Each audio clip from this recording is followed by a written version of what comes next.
ایک دفعہ ایک گھوڑا ایک گہرے گڑھے میں جا گرا اور زور زور سے آوازیں نکالنے لگا۔ گھوڑے کا مالک کسان تھا جو کنارے پہ کھڑا اسے بچانے کی ترکیبیں سوچ رہا تھا۔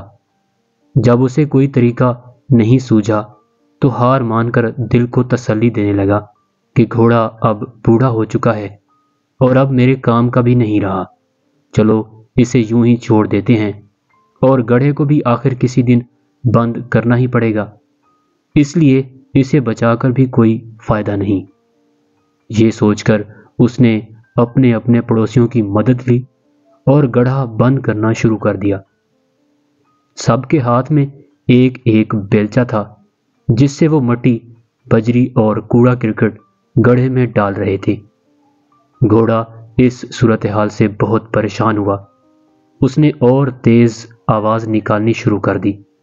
کچھ ہی لمحے بعد گھوڑا بالکل خاموش سا ہو گیا۔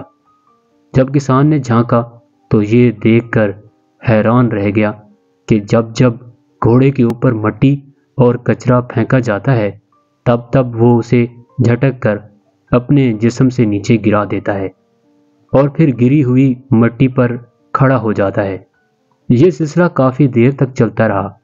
کسان اپنے پڑوسیوں کے ساتھ مل کر مٹی اور کچرا پھینکتا رہا اور گھوڑا اسے اپنے بدن سے ہٹا ہٹا کر اوپر آتا گیا اور دیکھتے ہی دیکھتے اوپر تک پہنچ گیا اور باہر نکل آیا۔ یہ منظر دیکھ کر کسان اور اس کے پڑوسی سکتے میں آ گئے۔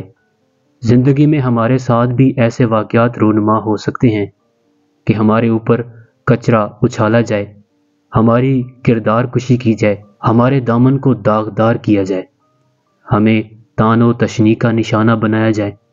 لیکن گندگی کے اس گڑھے سے بچنے کا طریقہ یہ نہیں کہ ہم ان غلاظتوں کی تہہ میں دفن ہو کر رہ جائیں، بلکہ ہمیں بھی ان بیکار کی چیزوں کا مقابلہ کرتے ہوئے اوپر کی طرف اور آگے کی سمت بڑھتے رہنا چاہیے۔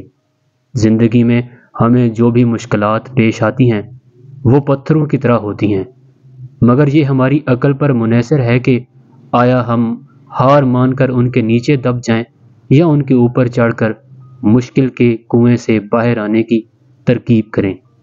خاک ڈالنے والے ڈالتے رہیں، مگر پرعزم انسان اپنا راستہ کبھی نہیں بدلتا۔